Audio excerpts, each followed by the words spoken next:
नमस्कार। Diamond public high school पन्ना से science study में मैं वीणु सक्सेना आप सभी का स्वागत करती हूँ। बच्चों, जैसा कि आप सभी जानते हैं, कोविड के कारण इस वर्ष भी आपकी कक्षाएं रेगुलर नहीं लग पा रही हैं। इस कारण आपकी ऑनलाइन क्लासेस आज से शुरू हो चुकी हैं। अब आज दिनांक 5/8/2021 को मैंने आपको विज्ञान के पाठ 1 रासायनिक अभिक्रियाएं एवं समीकरण के प्रश्नों के उत्तर भेजे थे। अब प्रश्नों के उत्तर तो हो गए, लेकिन पूरा पाठ भी समझना ज़रूरी है।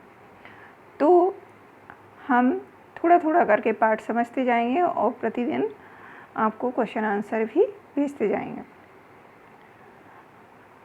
देखिए क्या दिया हुआ है। अपने दैनिक जीवन में निम्नलिखित परिस्थितियों पर थोड़ा ध्यान दीजिए और विचार कीजिए कि क्या होता है जब गर्मियों में कमरे के ताप पर दूध को खुला छोड़ दिया जाता है तो क्या होता है।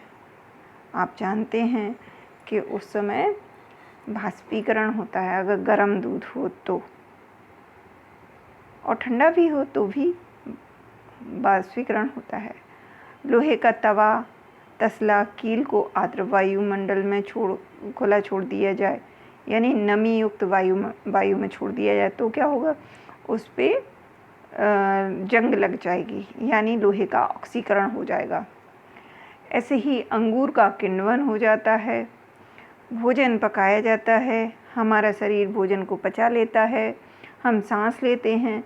ये जो सभी क्रियाएं हैं, ये सब विभिन्न प्रकार की रासायनिक अभिक्रियाएं होती हैं। इनमें इन सभी परिस्थितियों में प्रारंभिक वस्तु की प्रकृति तथा पहचान कुछ न कुछ बदल जाती है, यानी उस प्रारंभिक स्थिति में जो वस्तु जिस अवस्था में होती है, जिस रूप में होती है, उससे उसका रूप परिवर्तित हो जाता है। अगर गर्मियों में कमरे में के ताप पर दूध सुबह से लेकर शाम तक रखा जाए, फट जाता है दूध, यानी उसमें कोई ना कोई रासायनिक अभिक्रिया हुई जिसके कारण दूध फट गया। पदार्थ के भौतिक तथा रासायनिक परिवर्तनों के बारे में आप पहले पढ़ चुके हैं पिछली कक्षा में। जब कोई रासायनिक परिवर्तन होता है तो हम कह सकते हैं कि एक रासायनिक अभिक्रिया हुई है। आप सोच रहे होंगे कि रासायनिक अभिक्रियाएं वास्तविक अर्थ क्या है इनका, तो और हम कैसे जानें कि कोई रासायनिक अभिक्रिया हुई है। इन प्रश्नों का उत्तर हम कुछ क्रियाकलापों के द्वारा प्राप्त कर सकते हैं।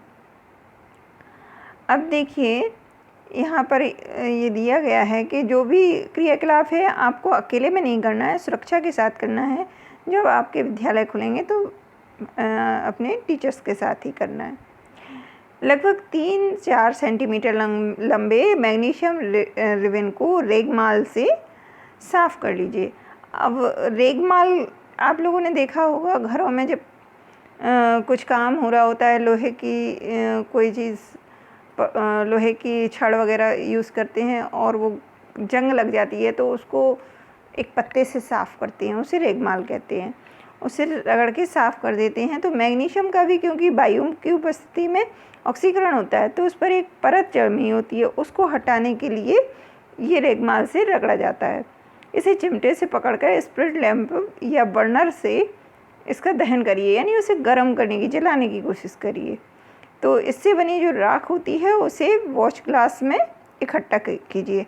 आपको ध्यान होगा पिछली कक्षा में जब आप थे तो आपको वॉश ग्लास किस तरह का होता है ये मैंने दिखाया था, आपको स्प्रिट लैंप भी दिखाया था। तो मैग्नीशियम रिबन का दहन करते समय इसे अपनी आँखों से दूर भी रखना चाहिए।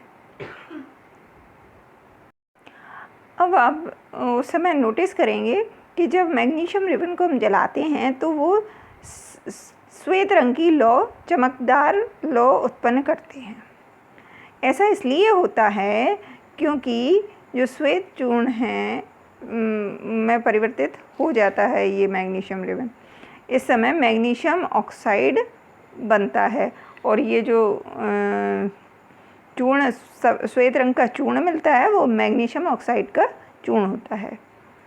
यानी क्या हुआ, इसका अर्थ वायु की उपस्थिति में यानी ऑक्सीजन की उपस्थिति में मैग्नीशियम के बीच होने वाली जो अभिक्रिया है वो एक रासायनिक अभिक्रिया है जिसको हम क्या कहते हैं, ऑक्सीकरण। तो ऑक्सीकरण की अभिक्रिया होती है। तो इसी प्रकार बच्चों अगला जो क्रियाकलाप 1.3 है आप पढ़ के रखेंगे, ये हम अगले वीडियो में समझेंगे।